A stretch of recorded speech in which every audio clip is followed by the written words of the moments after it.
Hello दोस्तों, कैसे हो आप। आशा करता हूँ बहुत ही बढ़िया होगे। दोस्तों, हमने पिछले वीडियो में उपयोगिता का अर्थ, उसकी विशेषता, उपयोगिता के जो प्रकार हैं जैसे सीमांत उपयोगिता, कुल उपयोगिता और औसत उपयोगिता के बारे में पढ़ा था। आज हम इस वीडियो में सीमांत एवं कुल उपयोगिता के बारे में चर्चा करने वाले हैं। यदि आपको वीडियो अच्छा लगे तो लाइक, शेयर और सब्सक्राइब करना न भूलें। इसके साथ साथ कमेंट भी करना ना भूलें, क्योंकि आपकी एक लाइक, एक शेयर, एक कमेंट से ही एक नया वीडियो बनाने का जो है इच्छा होता है। दोस्तों, देर ना करते हुए, जैसे कि हमने पिछले वीडियो में देखा था कि सीमांत उपयोगिता क्या अर्थ क्या होता है जी। अंतिम इकाई से मिलने वाली उपयोगिता को हम क्या कहते हैं? सीमांत उपयोगिता कहते हैं। या एक अतिरिक्त इकाई के उपभोग से जो कुल उपयोगिता में वृद्धि होती है उसे भी हम क्या कहते हैं जी? सीमांत उपयोगिता कहते हैं जी। ठीक है।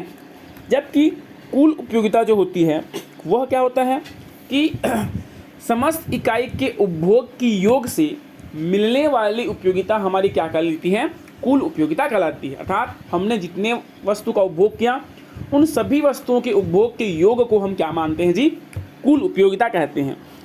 आज हम इन दोनों के बीच क्या संबंध है, अर्थात सीमांत उपयोगिता और कुल उपयोगिता के बीच पारस्परिक संबंध को जो है क्या करेंगे जी? अध्ययन करेंगे। और चूंकि स्पष्ट है, देख सकते हैं हमारे पास एक तालिका दिया है जिसमें रोटी की इकाइयाँ, कुल उपयोगिता और सीमांत उपयोगिता के बारे में जो है बताया गया है। तो सबसे पहले हम देखते हैं कि मान लेते हैं कोई उपभोक्ता जो है क्या करता है जी? पहली इकाई रोटी का उपभोग करता है तो उसको जो है कितने के बराबर? 25 के बराबर उपयोगिता मिलती है।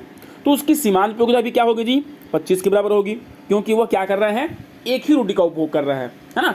इसलिए एक ही रोटी का उपभोग करने के कारण 25 उसकी कुल उपयोगिता भी होगी और उसकी क्या कहलाएगी? सीमांत उपयोगिता भी कहलाती है। जैसे ही क्या होता है, रोटी की दूसरी इकाई का उपभोग करते हैं तो कुल उपयोगिता जो है हमारी 25 से बढ़ कितना? 45 हो जाता है। जबकि सीमांत उपयोगिता 25 से घट कितना होता है जी? 20 हो जाता है। अर्थात जब हम पहले इकाई का उपभोग किए तो हमारा भूख क्या था जी? बहुत ज़्यादा था। जैसे ही हमने क्या किया, दूसरी इकाई का उपभोग किया तो हमारी भूख जो है थोड़ी शांत हो गई, इसलिए हमें उपयोगिता जो है क्या होता है जी? 5 के बराबर कम हो जाता है।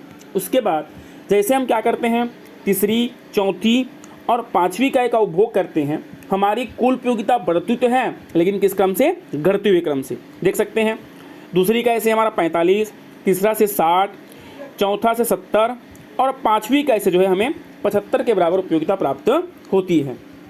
उसी प्रकार सीमांत उपयोगिता जो है लगातार क्या हो जाती है जी? घटते जाती है, क्योंकि जैसे जैसे हम क्या करते जा रहे हैं, वस्तु की उपभोग की मात्रा में वृद्धि करते जा रहे हैं, हमारा भूख जो है धीरे धीरे क्या हो रहा है जी? कम हो रहा है। अर्थात 25 से घट के 20, 20 से घट के 15, 15 से घट के 10 और 10 से घट के कितना होता है जी? 5 के बराबर हो जाता है। यही हमारी क्या कहलाती है? धनात्मक सीमांत उपयोगिता कहलाती है ना। हमने पढ़ा था सीमांत उपयोगिता के 3 प्रकार। सबसे पहला धनात्मक सीमांत उपयोगिता, दूसरा है हमारा शून्यात्मक सीमांत उपयोगिता और तीसरा होती है हमारी ऋणात्मक शून्यात्मक उपयोगिता। तो शून्य सीमांत उपयोगिता से पहले जितने भी हम रोटी का उपभोग करते हैं उससे मिलने वाली उपयोगिता को हम क्या कहते हैं जी? धनात्मक सीमांत उपयोगिता कहते हैं। अर्थात पहला, दूसरा, तीसरा, चौथा और पाँचवीं इकाई के उपभोग से मिलने वाली उपयोगिता हमारी क्या कहलाती है जी? धनात्मक सीमांत उपयोगिता कहलाती है, क्योंकि हमें जो है क्या मिलती है? इन रोटी के उपभोग करने से किसी न किसी प्रकार की उपयोगिता की प्राप्ति होती है, हमारी उपयोगिता में कमी नहीं होती। ठीक है। जैसे ही क्या होता है, जैसे ही कोई व्यक्ति जो है क्या करता है जी? छठी इकाई का उपभोग करता है, रोटी का उपभोग करता है, तो उसकी उपयोगिता कितनी होती है जी? 25 के बराबर हो जाता है, मतलब 75 के बराबर होता है जी। देखो, पाँचवीं इकाई का उपभोग से कितना था? 75 था। छठवीं इकाई का उपभोग से कितना है? 75 है। अर्थात जब वह अगली इकाई का उपभोग कर रहा है तो उसकी कुल उपयोगिता में तो कमी हो रही है, नहीं क्या हो रहा है जी? वृद्धि हो रही है। अर्थात उसकी सीमांत उपयोगिता कितनी है जी? 0 है। इसी को हम क्या कहते हैं? शून्य सीमांत उपयोगिता कहते हैं।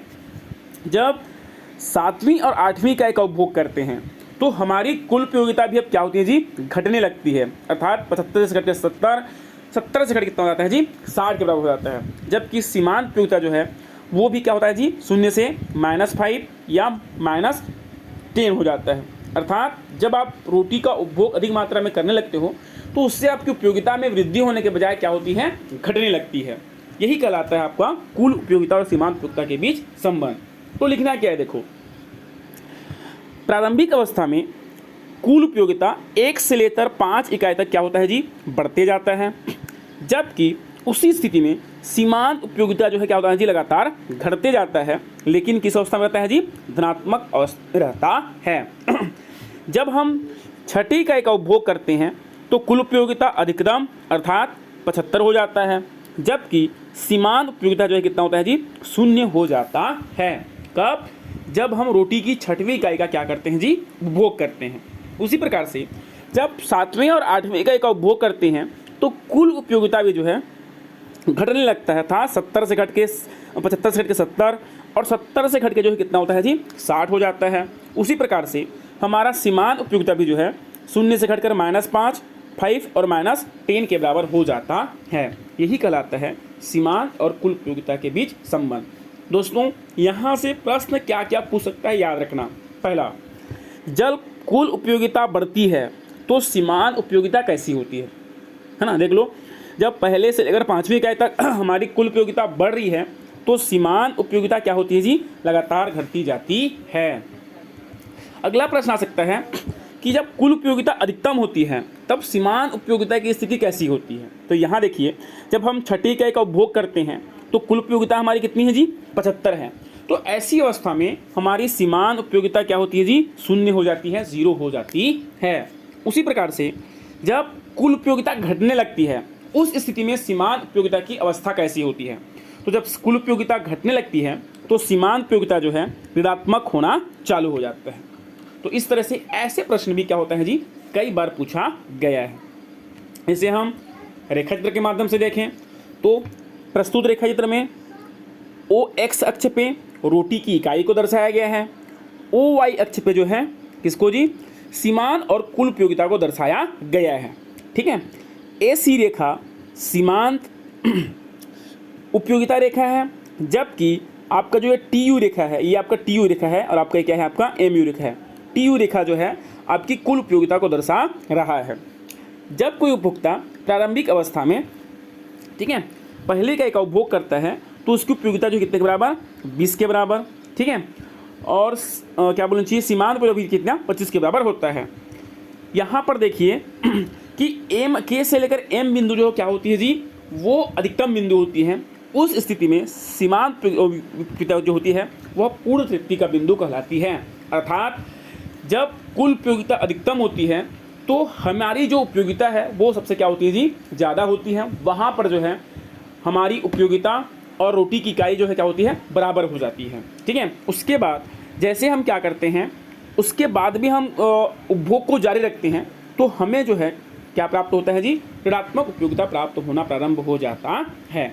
यह है, देख लीजिए, AC सीमांत उपयोगिता, आपका AC सीमांत उपयोगिता लिख दिया है ना, और AM1 जो है आपका क्या है जी, कुल उपयोगिता को दर्शाया जा रहा है।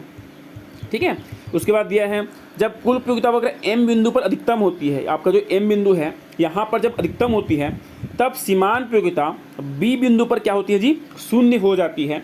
यही बिंदु जो है, B बिंदु जो है वह पूर्ण तृप्ति या पूर्ण संतुष्टि की बिंदु कहलाती है। इसके बाद जब कुल उपयोगिता वगैरह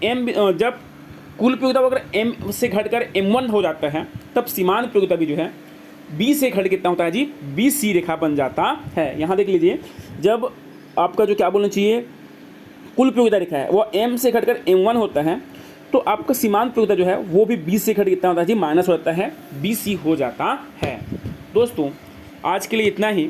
अगला वीडियो में हम सीमांत उपयोगिता हास्य नियम के बारे में चर्चा करने वाले हैं। फिर बोल रहा हूँ दोस्तों कि यदि वीडियो अच्छा लगे और आपको 12वीं क्लास की संपूर्ण तैयारी अर्थशास्त्री करना है तो मेरे साथ मेरी यूट्यूब चैनल जीत ज्ञान गंगा के साथ जुड़ी रहिए।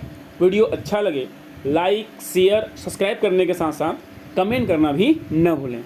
Thank you.